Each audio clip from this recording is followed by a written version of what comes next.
Continuemos firmes cantando isto. O texto que nós destacamos desse final de semana é o texto da epístola, Atos, capítulo 5, versículo 29 a 42. Atos, capítulo 5, versículo 29 a 42, que diz assim: Então Pedro e os demais apóstolos afirmaram: Antes importa obedecer a Deus do que aos homens. O Deus de nossos pais ressuscitou a Jesus, a quem vós matastes, pendurando-o num madeiro.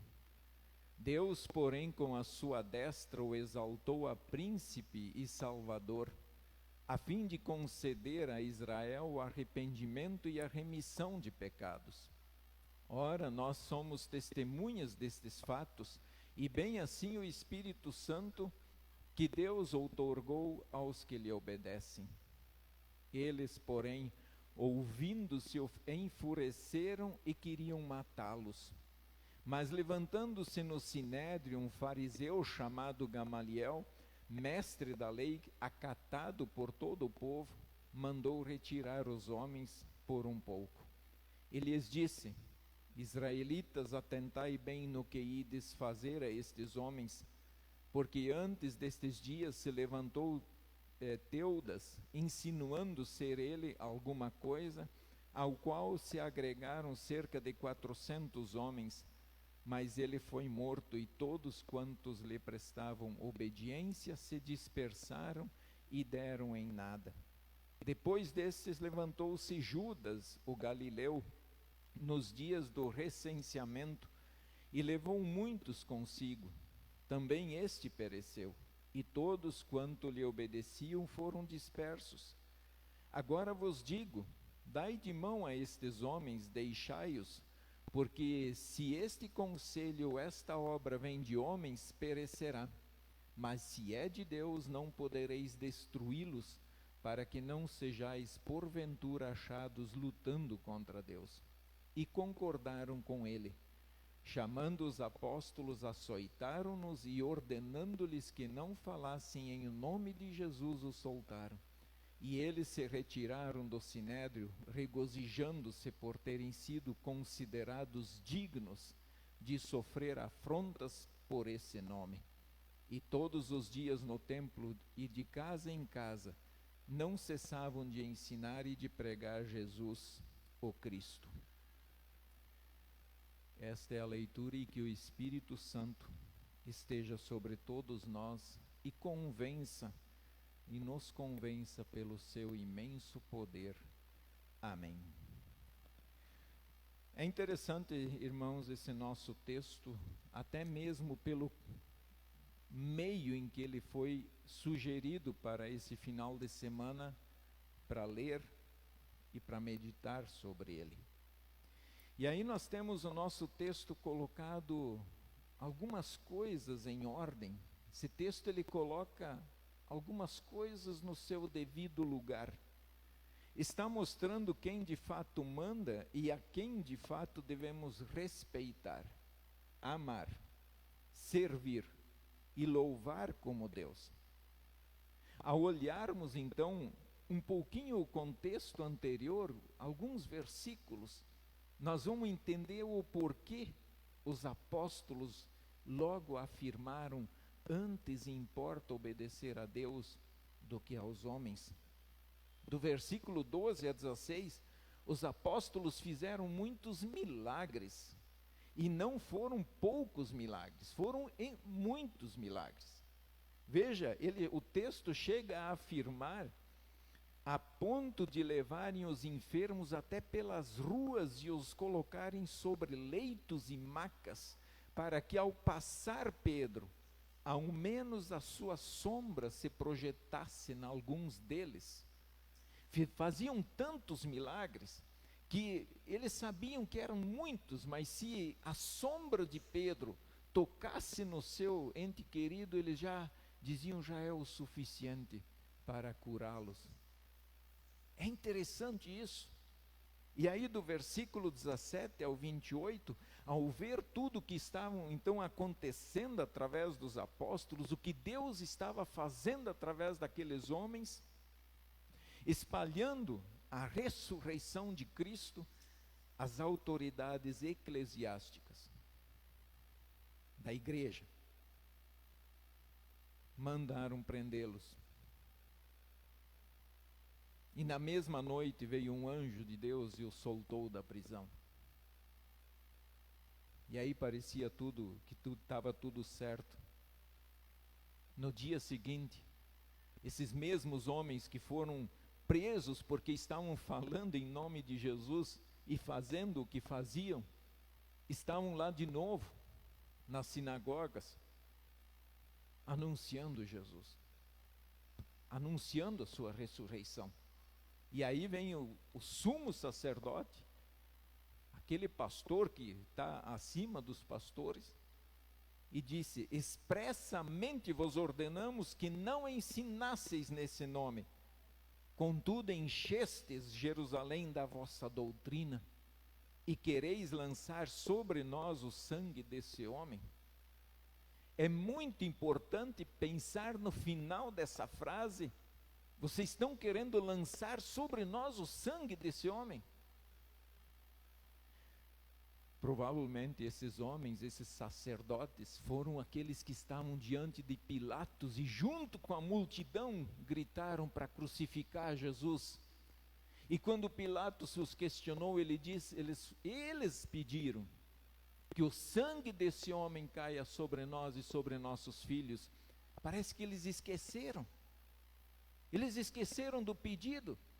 E agora estavam querendo acusar os apóstolos de querer fazer isso. Percebe como muita coisa está ligado com os dias de hoje? Percebem isso? Então, para calar os apóstolos e os demais cristãos, os lançaram na prisão, os açoitaram e foram firmes em ordenar. Eles foram firmes. Expressamente vos ordenamos que não ensinasseis nesse nome. Não ensinem sobre Jesus.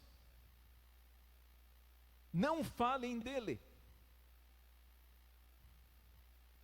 Em outras palavras, estamos proibindo vocês de falarem em nome de Jesus e ensinar essa doutrina, porque está causando confusão. O povo está ficando alvoroçado. Vocês estão indo contra os nossos interesses.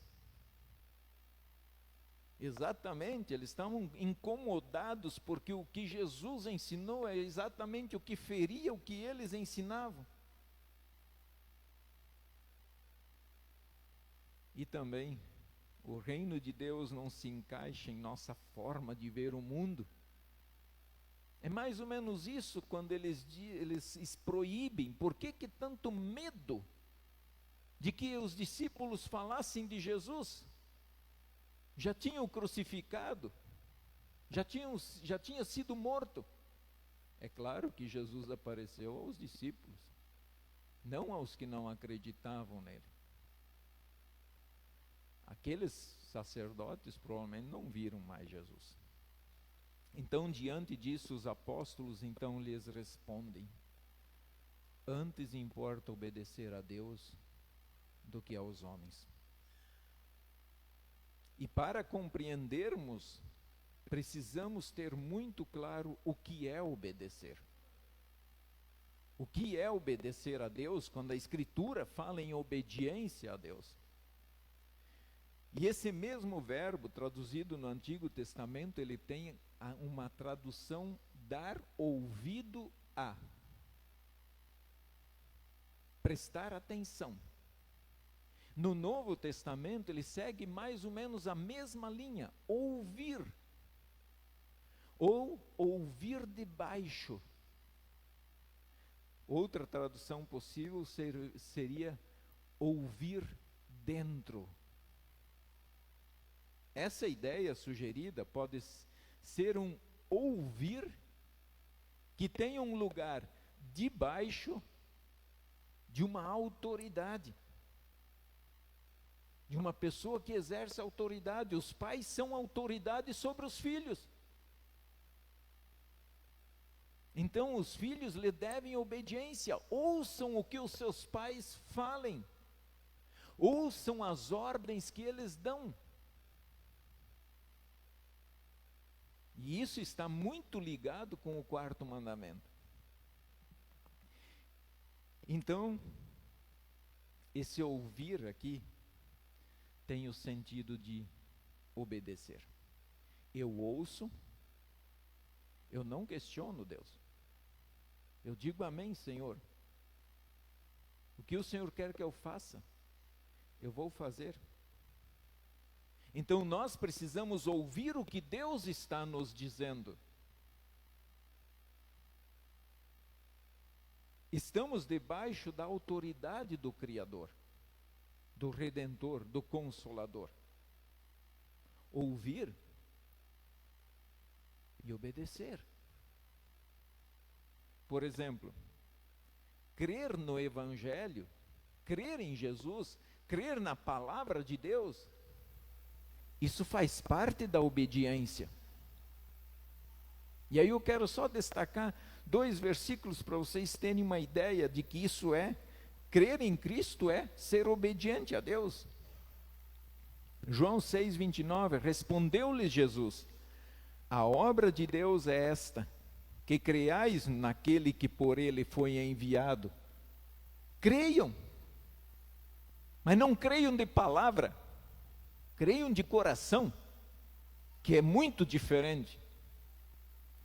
1 João 3,23, ora, o seu mandamento é este, que creiamos em o nome do seu Filho, Jesus Cristo, e nos amemos uns aos outros, segundo o mandamento que nos ordenou. Está destacando de novo que obediência, nesse sentido, também é crer. Por outro lado, o ato de não crer é desobediência.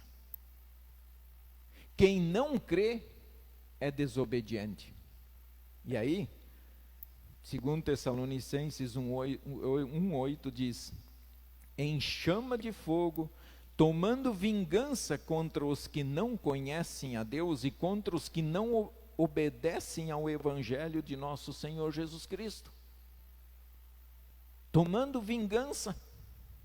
Está falando daquele dia, daquele último dia, seja o nosso de vida aqui ou a volta de Cristo. 1 Pedro, porque a ocasião de começar o juízo pela casa de Deus é chegada. Ora, se primeiro vem por nós, qual será o fim daqueles que não obedecem ao Evangelho de Deus? Então, crer é obediência, mas não crer é desobediência. E aqueles homens estavam sendo proibidos de falarem a verdade. A verdade parece que começa a causar tumulto. A verdade parece que começa a causar transtornos. A verdade estava causando problemas para aqueles sacerdotes e para os poderosos, para os políticos. Tentaram calar aqueles homens, perseguindo, prendendo, açoitando, matando. No entanto, como disse Gamaliel, deixa-os, porque se este conselho, porque se este conselho, esta obra vem de homens, perecerá. Mas se é de Deus, não podeis destruí-los. E eu acho que essa afirmação de Gamaliel, se você quer ter certeza que é assim, olha para a sua vida. Você é a prova viva de que o que estava acontecendo há 2000 anos era de Deus. Tanto é que estamos aqui hoje, reunidos em seu nome. Vivemos tempos, ou estamos entrando em tempos difíceis, e cada vez mais difíceis. Tanto aqui no Brasil, como também a nível mundial. tempos confusos e cheios de armadilhas de Satanás e de seus servos. Vejam as armadilhas. Estamos vendo qualquer referência a Jesus dos órgãos públicos com o seguinte argumento: está sendo tirado qualquer sinal de Jesus da palavra de Deus dos órgãos públicos. Com o seguinte argumento: o Estado é laico. O que é vergonhoso é ouvir os próprios cristãos dando força e apoio para isso. O Estado é laico, então vamos abandonar, vamos desocupar o espaço. Se o Estado é laico, então por que estão se inserindo lá dentro outras religiões? E então vocês podem ter certeza de uma coisa: quando o cristão desocupa um espaço, alguém vai ocupar ele. E isso funciona em tudo na nossa vida. Alguns textos da Escritura já estão sendo considerados discurso de ódio. Quem sabe mais algum tempo os pastores estarão sujeitos ao Estado. Ó, pastor, vou mandar o sermão pronto para ti, para dizer o que você tem que falar lá na frente do povo. E olha, Canadá já disse que alguns textos bíblicos são um discurso de ódio. E ai de quem ousá-los pronunciar. Estamos vendo nossos irmãos sendo perseguidos, maltratados, presos e mortos. E muitos estão dormindo em berço esplêndido, dizendo que está tudo certo. Não toca lá porque vai ofender. Não fala sobre esse assunto. Não diga a verdade, porque vai causar tumulto no povo. Então nós vemos muitas confusões. O que falar? O que não podemos falar? Em tudo devemos respeitar nossas autoridades. Mesmo quando nos peçam para ficarmos quietos sobre alguns assuntos bíblicos, nós vamos dizer simplesmente amém, tá bom? Você é que manda na palavra. Para ajudar nessa reflexão, já temos o texto da palavra de Deus que diz que me dá toda a autoridade de eu pregar. Eu não preciso de autoridade de homens para pregar e falar a verdade aqui de Deus. Porque eu tenho a autoridade de Deus. Mas vamos olhar para essa palavra, ouvi-la e obedecê-la. Porém, trago 2 pedaços do livro de Concórdia. Para quem não sabe, esse livro de Concórdia é o documento oficial da igreja. Se um dia vocês tiverem curiosidade, vale a pena ler. Ali vocês vão aprender muito para a nossa reflexão. A primeira delas é essa aqui, da ordem política e do governo civil. E olha o que escreve: por isso os cristãos têm o dever de estar sujeitos à autoridade e de obedecer-lhe, aos mandamentos e leis em tudo o que não envolva pecado. Porque se não é possível obedecer à ordem da autoridade sem pecar, mais importa obedecer a Deus do que aos homens. Pode deixar o slide ali, pode deixar, por enquanto. Viram o que está escrito? Vamos obedecer em tudo nossas autoridades, em tudo. Tanto é que vocês são prova disso. Que eu falo e oriento. Querem viver juntos? Vão lá, acertem na autoridade civil, busquem a bênção de Deus. Porque a autoridade, nesse sentido, não está ferindo a palavra, está colocando ordem na sociedade. Então nós vamos obedecer. Mas se envolver pecado, aí não. Aí eu não me submeto a essa autoridade. porque antes importa obedecer a Deus do que aos homens. Vamos ver o outro texto. Do poder dos bispos, se isso, porém, é de todo impossível, e se não se pode conseguir que eles moderem e abroguem, quer dizer, abrogar é revogar, anular, cassar, abolir, invalidar, quer dizer, rescindir, tornar sem efeito, suprimir. Quer dizer, se eles não conseguem abrogar disso, se desfazer disso, essas ordenações humanas que não se possam guardar sem pecado, então devemos seguir a norma apostólica que nos ordena obedecer antes a Deus do que aos homens. Então, se as tradições humanas, cuidado com as tradições, se é para seguir uma tradição e pecar, então abandonemos a tradição. Isso está escrito em nosso documento da igreja.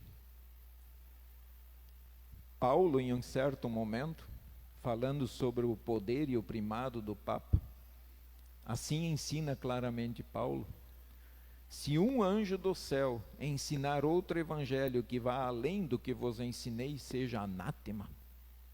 Excluam. É maldito. Abandona.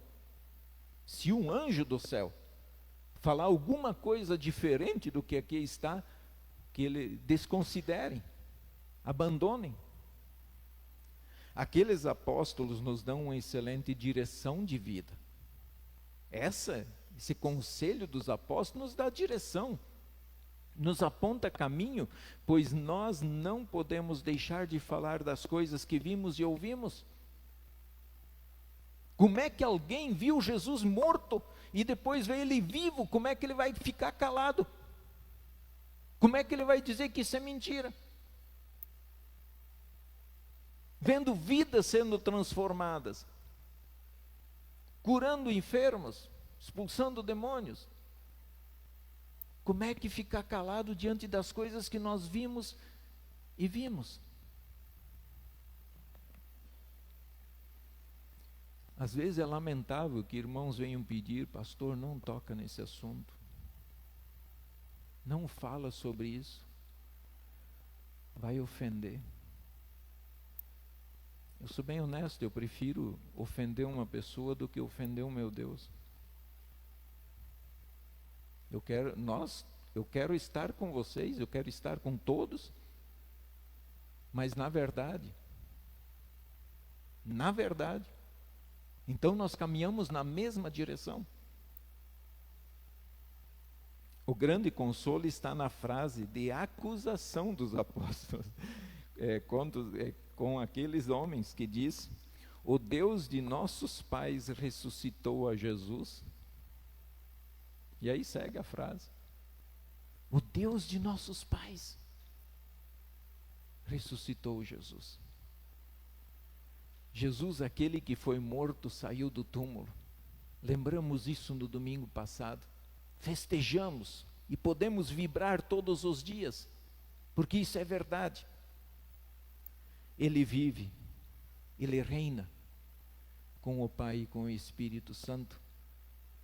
Ele reina e voltará um grande dia para julgar cada um de nós, eu e vocês. Fiquemos felizes por sofrer por causa de Cristo, assim como ficaram os apóstolos, que o texto disse assim: depois, ameaçando-os mais ainda, os soltaram, não tendo achado como os castigar, por causa do povo, porque todos glorificavam a Deus pelo que acontecera. Quer dizer, saíram felizes, cantando, festejando e glorificando a Deus, porque se achavam dignos de sofrer por esse nome. Mesmo sofrendo, glorifique a Deus, honre a Deus, sirva a Deus, ouça, obedeça a Deus. Continuam firmes e hoje são vencedores. E nós seremos vencedores. Permaneça na fé, seja obediente, creia em Jesus nos momentos felizes, mas também nos momentos de dor, perseguição e grandes tribulações. E então nós podemos até afirmar, juntamente com Lutero, o verbo eterno ficará, sabemos com certeza, e nada nos perturbará com Cristo por defesa. Se vierem roubar os bens, vida e o lar, que tudo se vá, proveito não lhes dá. O céu é nossa herança. Amém.